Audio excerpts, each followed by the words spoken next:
Hey, everybody. Can you hear me? All right. Thanks for being here. Appreciate it. Couple quick announcements, and then I'll introduce Ryan here in a second. But huge thank you to Hackfort for partnering with the Boise Advertising Federation to make this presentation possible. And a quick shout out to our sponsor, Promo Shop. They're our yearly sponsor for the Boise Ad Fed. If you're new, the Boise Ad Fed is a crew of marketers, designers, writers, and media folks helping each other to improve. We host events like this, put on the Rockies Awards Show, our annual excuse to celebrate great creative work, support students getting into the industry, and champion our local creative community. If you're into learning new things about our industry and meeting cool people, come hang out with us. We've got some upcoming events, including our Creative and Coffee series that happens every third Thursday of the month. Summer Kickball League is always a blast, and many compelling speakers to come.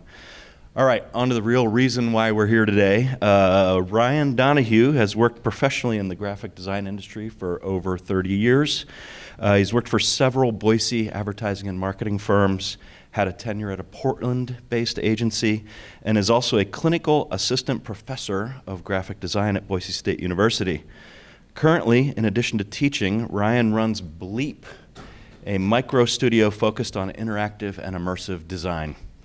I've had the amazing experience of working with Ryan directly early in his career, and I can say he's the partner you want in your corner when creativity meets physics, code, and motion.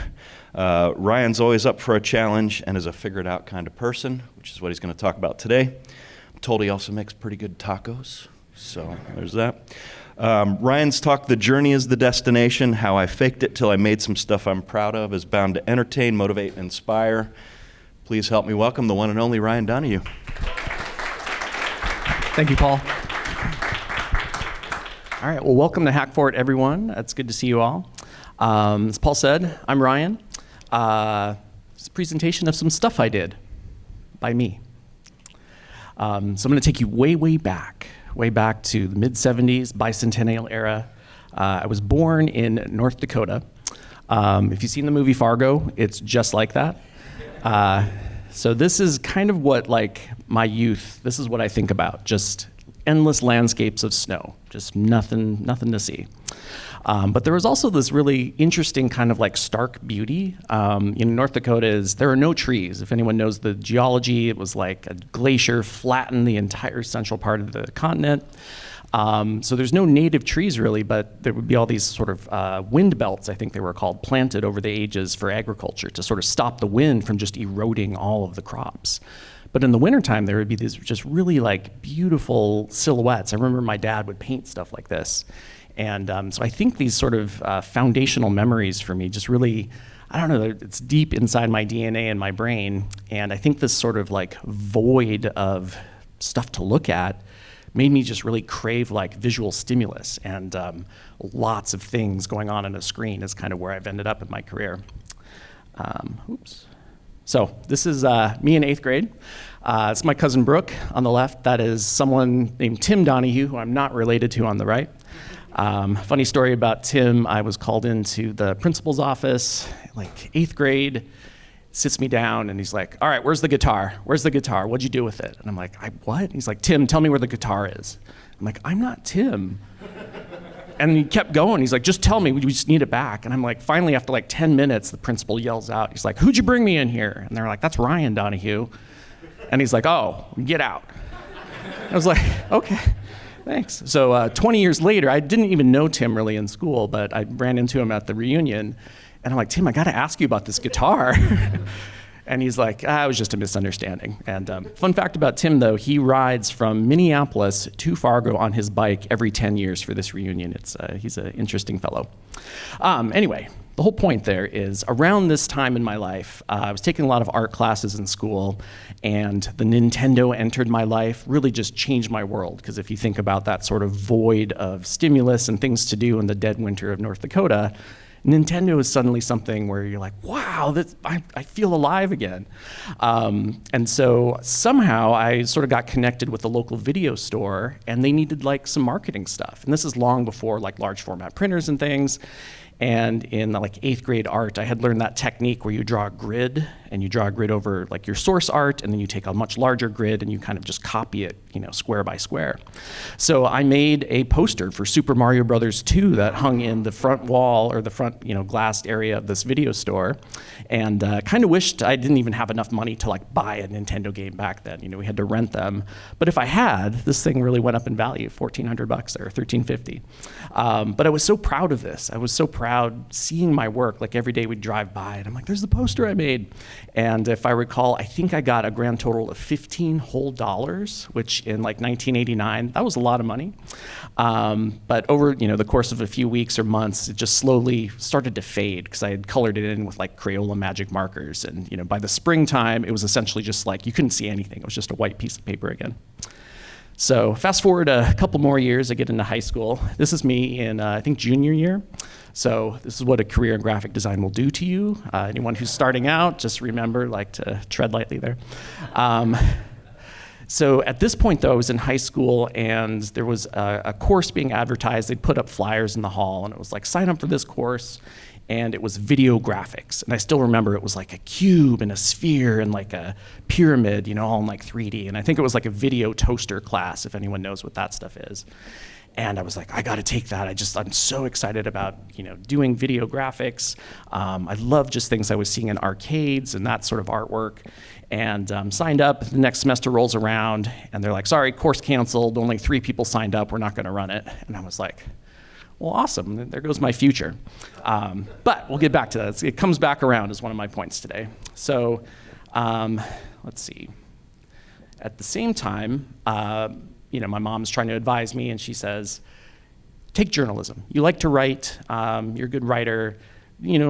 Journalism might be something you're into. So take journalism, and the first semester is all just writing. You learn, the core tenets of journalism. You learn how to literally count headlines. You count the letters to be able to figure out the type size. So I took journalism right, I think, at sort of the end of the old world of print publishing as it was transitioning into the new sort of computer world. And second semester, the teacher says, well, now we're going to throw you into our little Mac lab, just tiny little Mac pluses. And you're going to learn PageMaker and freehand. And then this changed my life. This is just a screenshot I got from the internet, but for anyone who's not familiar, this is what Adobe used to look like. This is like 2 acquisitions before Adobe bought this product and then killed it, and now it's all Adobe Illustrator. But this kind of stuff got me so excited. It was like you could finally use a computer to make something that looked like it was going to be when you output it. Like prior to that, it was all DOS screens. You had to sort of imagine what something was going to look like. So in tandem to learning, Macintosh-based like kind of design software, at the same time I took a basic computer programming course. And this is where you would learn how to program databases and payroll applications, just really important stuff, really essential things. But I was more interested in I want to make the graphics. I want to make something happen here. So I would, get these assignments done and then make little fireworks programs that kind of just made random fireworks, very primitive particle systems maybe, and things like raindrops. One of my first hourly wage jobs was I was a janitor, my dad's company, and not very fun work. So I would show up for my $4.25 an hour. It would take 45 minutes to clean the place, and then I was and my dad worked in designing roof trusses. He was a draftsman. And so they had this really high-end architectural drafting computer. So I'd get my, empty out all the ashtrays on the desks and clean the toilets and do all that fun stuff. And then I'm like, well, let me play with this thing. So I would open up BASIC, start programming things. And I'm I'm a wizard. It's me late at night, the whole place is empty. And a couple days after I'm starting to do this stuff, I get this panic call from my dad. I'm at home, and he's like, I don't know what you did, but there's fireworks on this computer and we can't shut it off. We don't know how to so they're freaking out. And I'm like, well, just hit escape and it'll be over. But that was my first kind of foray into using a computer for something really serious about creating visual images. So we'll fast forward now to about 2013. And I had this moment of epiphany. I was at this show at the Visual Arts Collective, and this opening band called the Dirty Mogs was playing. It was this band from Germany. They played synthesizer, 80s style music, which is just, I love that stuff. And the lead singer, he's 8 feet tall, just this just amazing persona. And I'm like, I can't believe they came all the way from Germany for this show. This is so cool. I later find out, no, it's just a guy from Wisconsin doing like a sort of a German persona. But I was like, I need to meet these people. I love this music. And this idea started to form in my mind of, I want to create visuals to go with their music. I could see those two things kind of lining up. Let me take you here to YouTube. Google is being a little bit finicky. But this was what the Dirty Moogs were like before I started working with them. Audio might be a little bit low here. But just kind of a basic lighting show, a lot of synthesizers. That's Pete on the left and Will on the right. Amazing, amazing fellows. Pause that. So I was like, I got to add something new to this. So the Dirty Moogs are Wolfgang, and Wolfgang. Brenton, Will, and Peter. Then there's Jared, who later joined on drums, and Tyler, who was on guitar. And Tyler was a person who really helped me. He really helped me kind of understand how to take this stuff. I was all in the computer world, but how do you actually make it a performance? How do you make it something the audience is going to enjoy? And then I was Klaus. They just bestowed that name upon me. So just a reminder, it's not Moogs, it's Moog, like Vogue. So strike a pose. So what I was trying to think of, like, how do I meet these people, right? It's like the band you have a crush on. How do you like ask them out? How do you get close to that? And I thought, well, I want to make a game. I want to go way back to my programming roots. So what I did was just love their first EP called Peter Goes to Law School. And this artwork on the left here was designed by James Lloyd, who does all of the Treefort branding. One of the nicest, most amazing artists I've ever had the pleasure of knowing. So I thought, well, I'm just going to take that and I'm going to turn that into like 8-bit characters. And so this was literally pixel by pixel in Photoshop. I was really trying to, it was kind of a fascinating project because I'm like, how do I capture the essence of, this weird like chicken guy?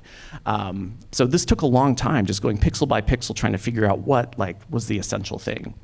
So then built that up. Unfortunately, I could not find, this is so old and like 3 laptops ago, it just wouldn't run. But this was I built this game out in Unity as a 2D kind of platformer game. And the whole point of the game was to feature their music. So these were the 4 songs in the EP. So it was just this little like kind of Mario style adventure. But the whole point was this music played in the background. And so you could play the game, you couldn't even like die in the game. It was just to let the music keep playing in the background and let you experience the music in a way that was different from just putting it on the CD player. So that turned into, I reached out to them and said, hey, I made this game for you. And they were like, you did what? Why? And so got introduced in person to Brenton and really realized he wasn't from Germany at that point. And he's like, hey, we're doing Treefort in a little while. So this is around 2013. Would you like to come to the Linen Building and run projections for us? And I was like, yeah, I definitely would. I don't know how to do that. I've never done that before, but let's go, let's try. So I made a bunch of pre-rendered kind of video sort of content. This is not from that show, but just to give you kind of an idea of what the show started to look like, these are some images. A lot of these taken by Jason Sievers, Boise's best rock documentary photographer, here in the audience today. I'll get to, this was at the Shredder. This is just really beautiful, Jason, by the way. I don't know, this really made me feel good. I'll talk a bit more about some of the interesting stage design we were doing.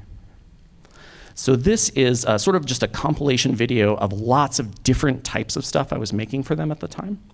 I'll just play a little bit of this here. Oops, if I could get my computer to cooperate. And the audio might be a little bit low, but look up the Dirty Moogs when you're out of here, and let's get those listens from like 1,000 to like 1,000, 1,500 or something. But what I was really just like having this moment where I could just be free in my design work. Before that, I was doing a lot of technology type marketing, a lot of things with Hewlett-Packard, things where it was a lot of brand standards, things with Adobe, companies like that, where there wasn't a lot of creativity. It was just you sort of had a template and you had to follow the rules and output designs. And it's a good way to make a living, but it wasn't really satisfying creatively necessarily.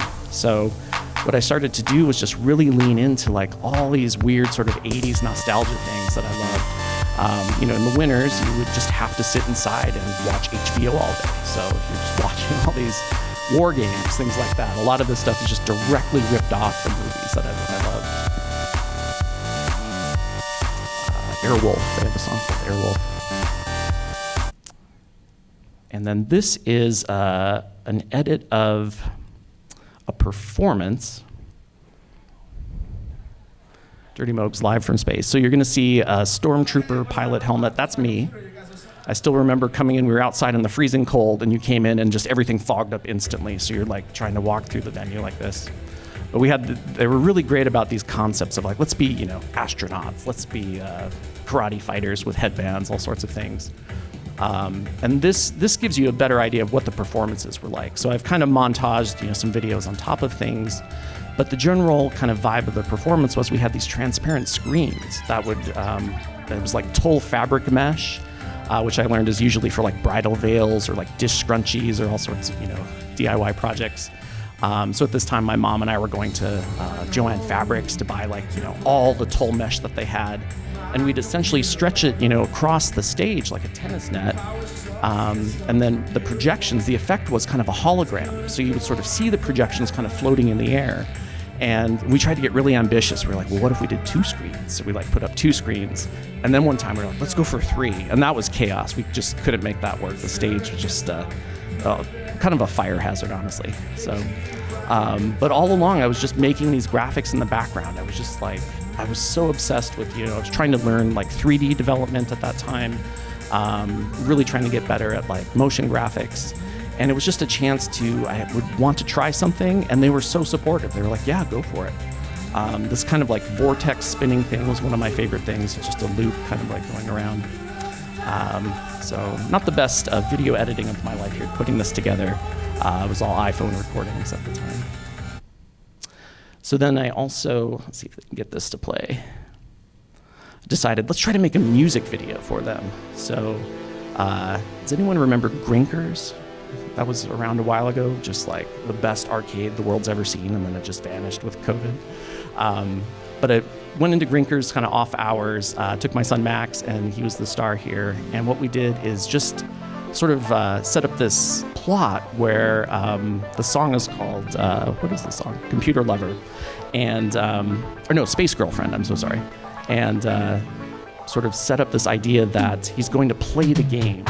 And so I got to go around Grinkers and just film stuff up close, get all these cool textures, and then do an edit of both footage from the real games and then stuff that I made. And so it's this whole strange story of Barbarella and Luke Skywalker are kind of having this relationship issue. So she's got to go off to space, and it's all about Wolfgang, and let's see, I'm trying to remember all the plot points here. And Luke is, of course, distraught. He can't bear to lose. And Costanz, I think, is Wolfgang Amadeus Mozart's spouse, if I recall. I'm asking a music professional here in the audience. But this was fun. This was just another example of all these different sorts of projects started to kind of evolve out of that initial contact. A year before this, I wouldn't have predicted I would have been at Grinkers filming a music video and trying to put this together. And so this led into, I was like, well, let's make a new game. They had a new EP coming out called Back to Bits. This one I'll have to switch over to YouTube, I believe. So this is just a trailer for that game. Oops.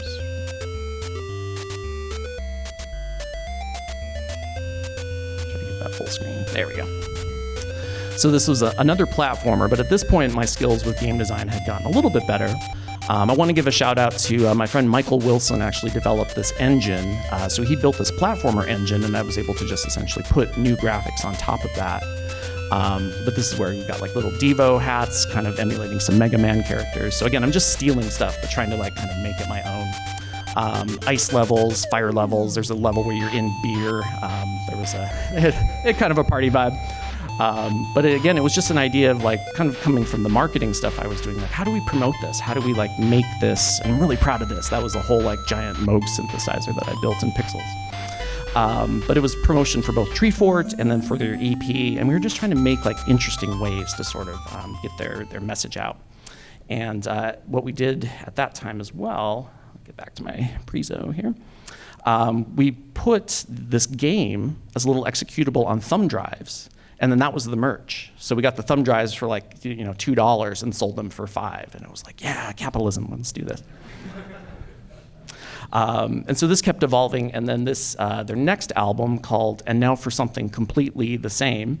They used a lot of puns with their work.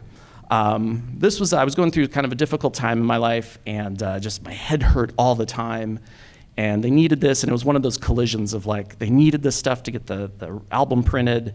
I was like way behind in getting it designed, and I was in a really bad mood one day. And I was like, you know what? Their design's gonna be how I'm feeling. So again, I was like, I want to do some 3D things. So I found this model of like a human head and just put a spike right through the eye. I'm like, this is exactly how my head feels right now. And then they loved it. And then that became the album cover. So you can actually find this at Record Exchange, that's out there. But behind the scenes, so I'm going to go into like sort of the reality of how this all came together. So here's me. I think this was Treefort 2018. I have since learned, be really careful with getting the beers when you're trying to do live projections, because 1 turns to 2 and 2 turns to 4, and then all of a sudden all this stuff on the computer screen is like, I don't know what button's what. Literally had a moment. So the Neurolux shows, I don't know, there were some that were really great, and it was just party vibe. People were really loving it.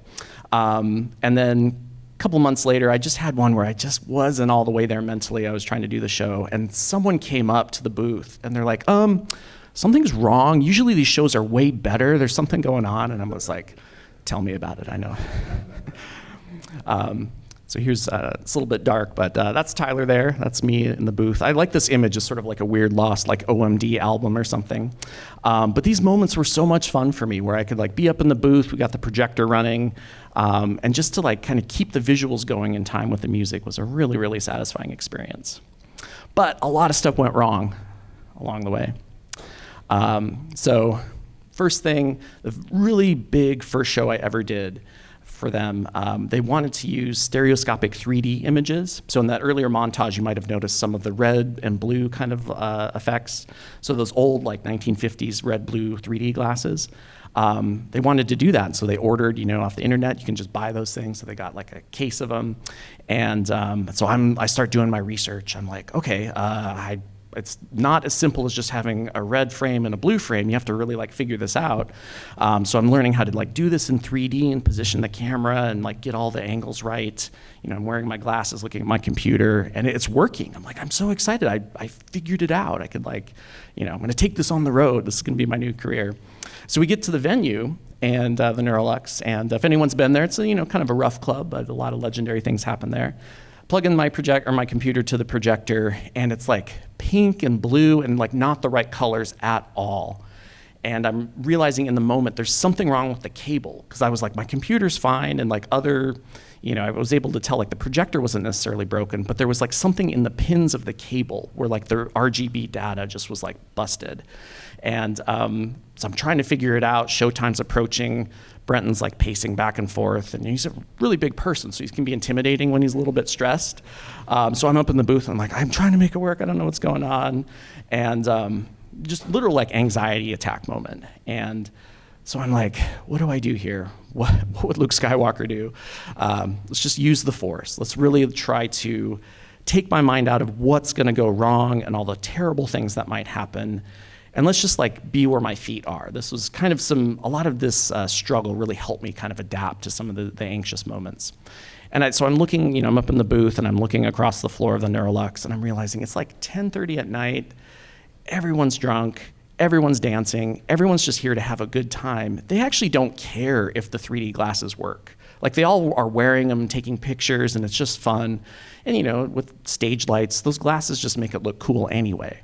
So I had this moment of realizing like all that work I had done to really perfect the stereoscopic 3D actually didn't really matter. What mattered is the people in the audience needed to have a good time and have fun with this.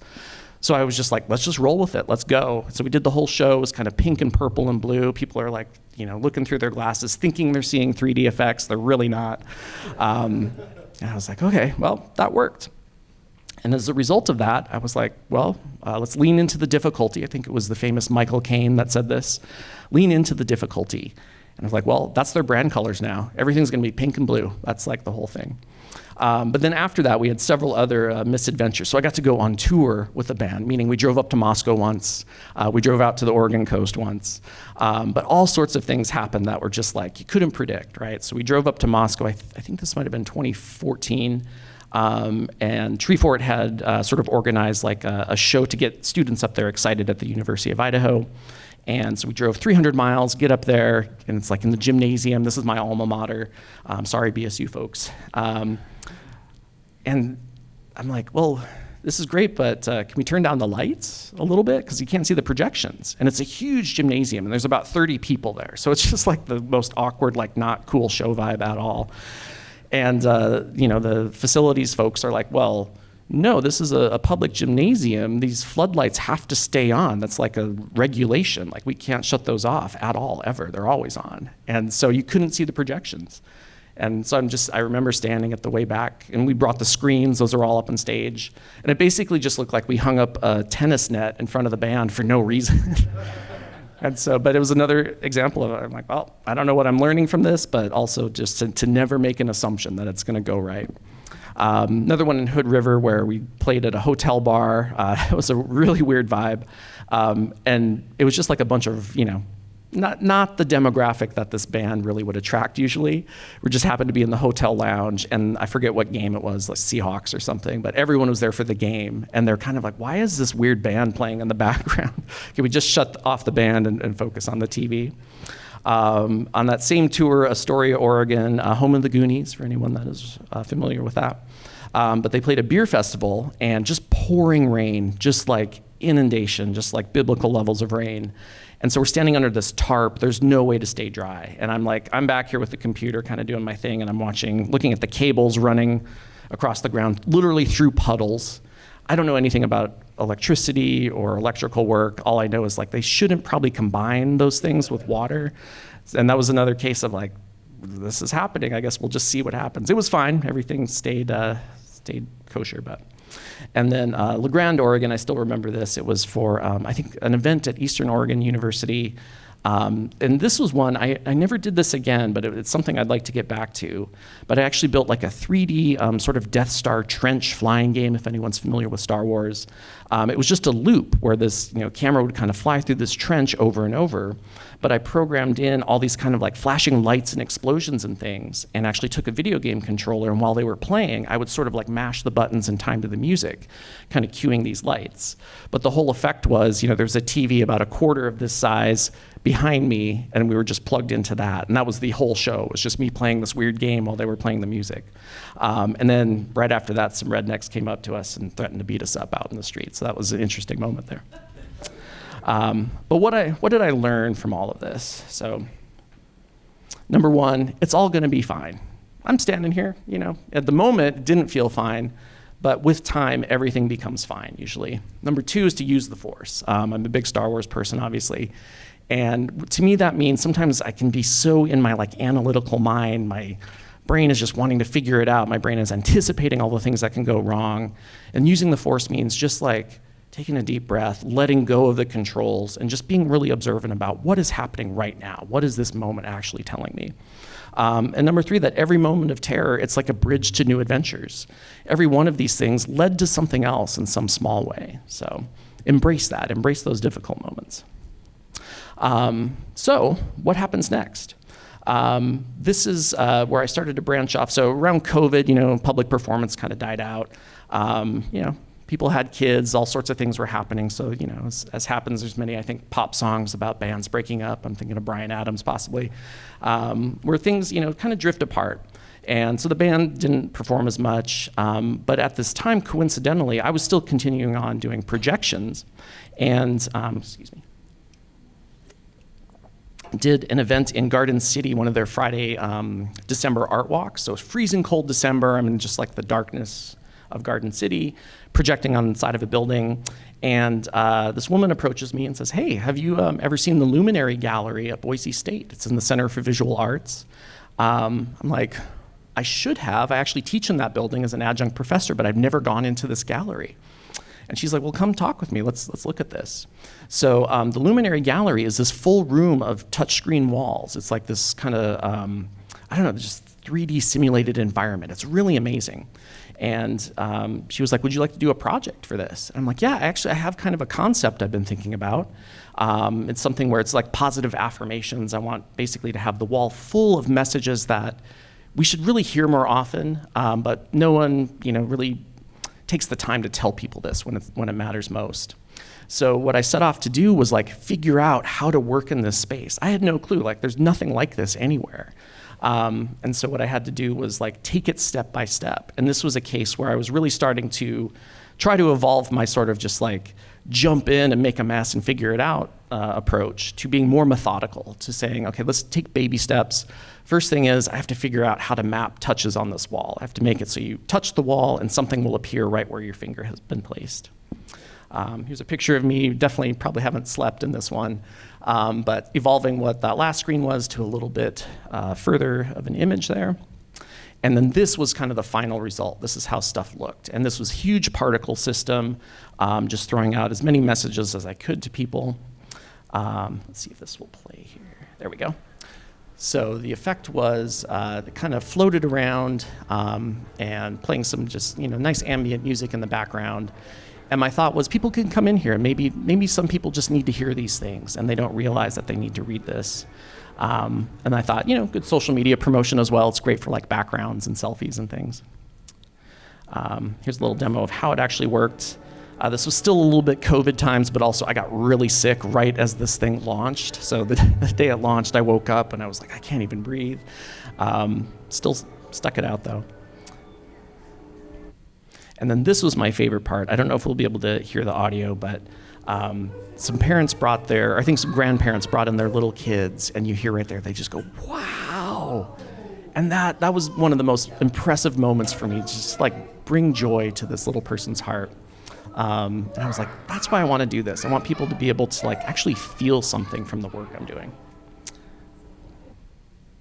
And so that experience, so I kind of got the Luminary figured out at that point. I knew how the gallery worked. I knew how to like put things together. And then all these other opportunities started to open up really quickly. I got to collaborate, Dr. Brian Hodges, cellist, doing some, for a recital, doing images in the background. This was a visiting pianist and kind of created this like environment around the music. Sound Vision, a collaboration with the Boise Philharmonic. And then this never quite got as far as I wanted it to, but I tried to make an instrument. So you could touch the walls and it would just make this chime. And so it was just something you could sort of like play random scales and make, just have some fun. So that was one of my goals, is to turn this gallery, oftentimes used mainly for like PowerPoint type things, just presentations, still beautiful, still really effective, but I wanted to make it more of like a plaything, something you could have fun with. Speaking of fun, so this was a little experiment I did around spring break a couple years ago, thinking that students might want to know exactly how long they had to get until spring break. So one more quick Boise Phil thing. But I was trying all sorts of stuff, trying to, and this is where I'm learning about displacement maps. I'm learning how to make certain effects.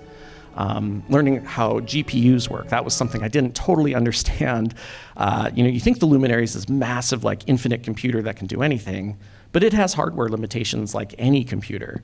So I rapidly ran up against that. I thought, I'm home free. I finally don't have to worry about my little computer being a limitation. And it's like, no, this stuff started to break down a few times. So.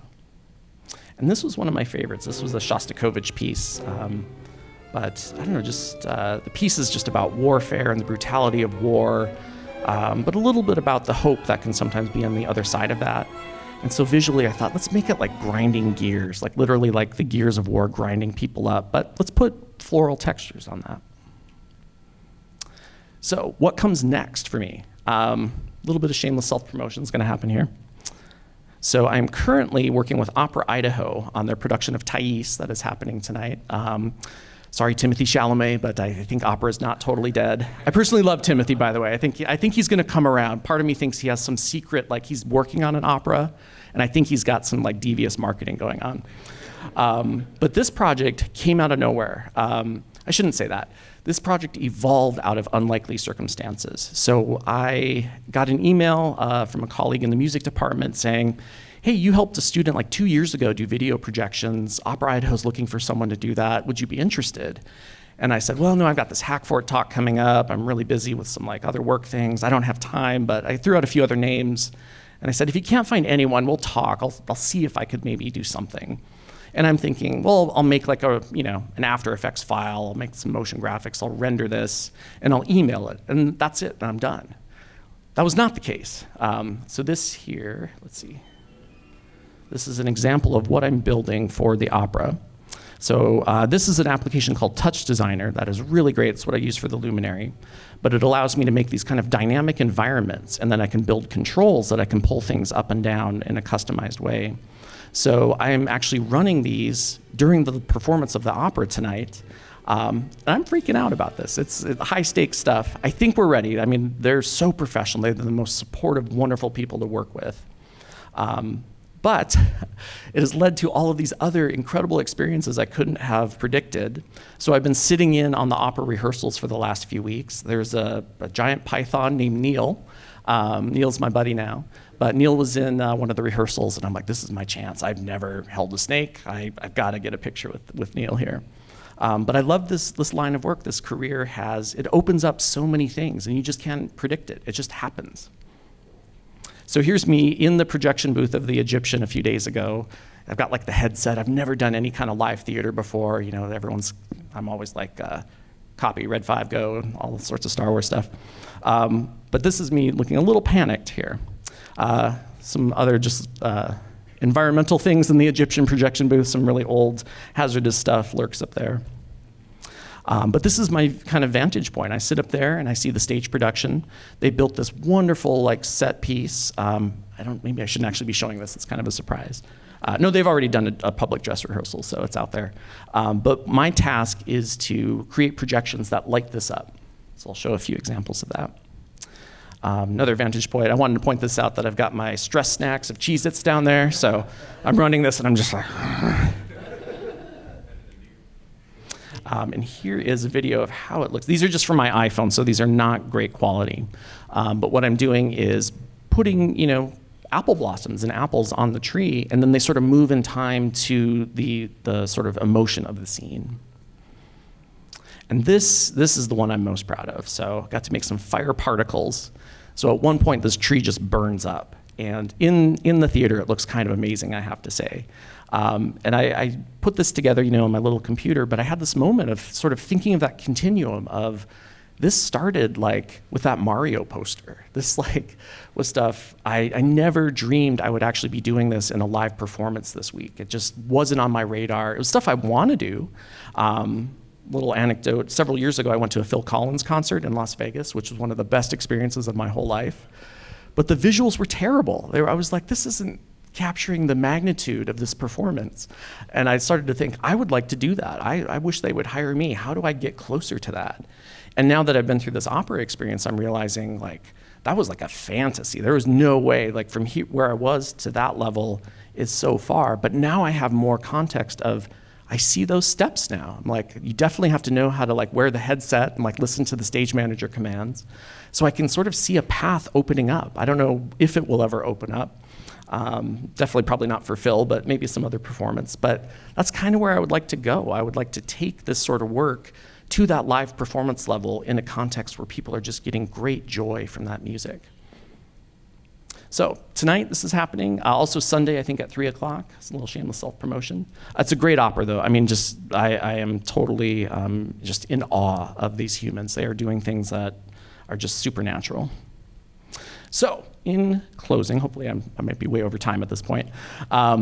These are my guiding principles. So number one, just to embrace discomfort. Growth only happens through adversity. It's something, I think the instinct, it's a normal human instinct. Things get tough, things get a little anxious. We retreat back to safety. But I'm not saying embrace toxicity, but embrace that uncomfortable moment where it's like, I don't know if I'm gonna get this done. This could end in epic failure. Like I'm thinking like they're going to see those color bars on the back of the stage tonight. The projector's going to go out. Who knows? Something could happen. I call it the zone of chaos at the end of a project. There's always something crazy is going to happen. But you have to embrace it. There's no way to get to the other side without kind of giving that discomfort a big bear hug and saying, all right, let's do this. To make connections. Like I wouldn't have been able to do any of this without meeting people. Nothing happens through just random encounters on the internet. Or nothing good, I should say. But it's like you have to meet real human beings. Everything in this world is a continuum. Like it's not stochastic, it's deterministic. Everything has prior context. Everything builds upon something that came before. Steal shit. But don't copy it directly. It's like, take inspiration. There are things I love, and I just want to make my own versions of it. And with enough iteration, it kind of becomes your own thing. But I tell this to my students all the time. Just when in doubt, look at something you really like, and just try, make yours as good as that. And the last thing is just listen to your heart. This is something, sorry, I might get a little emotional here. I really believe this because I think there's an instinct. Our hearts always tell us exactly what's right. They tell us that right answer. But it's an instinct to go, heart, that's a little too much. I don't think I can go there. But to really listen to that, and even if you don't act upon it right away, to acknowledge that as truth, to acknowledge that as the thing that is right, the course to take. And I truly believe that the right answer, when we're in those moments where we don't know what to do, when everything seems insurmountable, to just really get in there and listen. And it's going to tell you the truth. And I never know what to put on the last slide. Thank you all for listening to my story.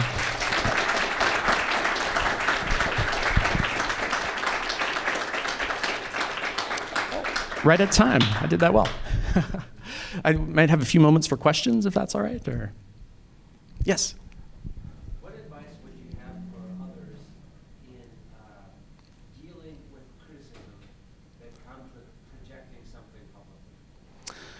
Ooh, that's a good question. So the question was how to deal with the criticism of projecting something publicly. I'm going to make up this answer in real time, so bear with me. But top of mind, my response is to remember the law of gravity is the only actual law in the world, in the universe, or just physics in general. Everything else is either an opinion or a choice. And so criticism delivered improperly is a choice on the part of the person delivering the criticism, so take it with a grain of salt, basically. And other than that, to just really get comfortable with sweating. I mean, that's what happens to me is when people give me that feedback, I'm like, I've done it wrong. And I think, to try find the truth in what is being said with the criticism, but also to hold on to that idea that some of it is just opinion, and everyone's got an idea of how something should work. And so what I try to do is, in fact, with this opera performance, the criticism I got after Wednesday's dress rehearsal, which I thought went perfectly. I was like, I can't believe I did it. Nothing went wrong for me. And at the end, they had a lot of notes about the brightness of the projections and how they looked from different parts of the stage. And that hurt a little bit, honestly, because I was like, I thought I did the best work of my career. And they were like, yeah, that's great, but it wasn't bright enough. And what I had to realize is one, I'm not a projector technician by any means. I don't know how that kind of stuff works. And so I had to sort of sit with it for a minute and think, there is something there though. I want the director to be happy. I want the people who are in the audience to really appreciate the work that's been done. And so I had to sort of sit with it for a moment and think, what action will I take based on this criticism? And so I looked at my file and I thought, there are a few places I can bump up the contrast a bit. And then the other thing was just to be really humble and say, okay, we'll work on this. So immediately after I'm done here, I'm heading over to the Egyptian and we're doing that. We're gonna kind of tweak the brightness levels. But also, I think there is a part of it too to just be like, I don't care what other people say at some level. Just sort of mathematically and logically, if we took into consideration every other human's opinion on Earth, that's impossible. It's too much. So we have to sort of cherry pick the criticism that we want to accept. But maybe going back to that embrace discomfort idea too of, I might have to go, yeah, they are right about some things, some of the criticism. But some criticism is just someone's opinion, and they'll find someone else to criticize if we don't accept their criticism. So probably a long answer to a short question. I don't know. Yes? When Phil Collins reaches out to you and hires you for improving his performance, So take. Sorry. how do you put a value on it? What's a commercial value that would make sense? That is a great question. My students always ask me about pricing things. And I've sort of adopted this idea, like economically, money it's just funny money, right? It's all relative. You can pay $5 for a hamburger, well, maybe not in 2026, but used to be able to get a hamburger for like $1. You could also get a hamburger for like $50, depending on the restaurant you go to. In the end, it's kind of the same animal, right? You're doing the same thing. So with the Phil Collins example, I would have to say, I don't know. I would have to probably do some research, but I'm still in a mode of I let them kind of tell me what they're hoping to pay. And then I try to align that with, is that worth the time that's invested? So like in this case with the opera, I think the contract was for $1,000. And I was like, that's a good amount for doing some video projections. As time has worn on, it's going to be about $10 an hour. So McDonald's would have paid me more at this point. No offense to McDonald's employees, all hard work is honorable. I believe that. But to me, it's still worth it because I'm getting something beyond the monetary compensation. I'm getting like experience. I now know how to turn on the Egyptian projector, for example. So I've learned some things. So I try to make that calculus of there's the financial aspect, but then there's also the aspect of what am I also going to grow from this? Like how am I going to be able to take something that's sort of intangible financially and leverage that? So my hope is that this experience, I'm making connections, maybe they'll hire me for another gig, and I've already now got the engine built to kind of run the projections, so that'll cut out a bunch of hours right there. So maybe a sense of like, it'll sort of average out over time. But my gut says 50,000. I don't know what the amount would be. Right place, right time. So this is an example. You just never know where the connections happen. Any other questions? I think we might be a little over time. I don't want to take the other speakers' time. Well, thank you again, everyone. I recommend definitely look up the Dirty Mogs on if you like 80s synth-style music. They've got some great albums. Get them a few extra pennies from Spotify. But thank you all. Enjoy Hackford. Enjoy Treefort. It is a beautiful, glorious day. Go be outside and just enjoy.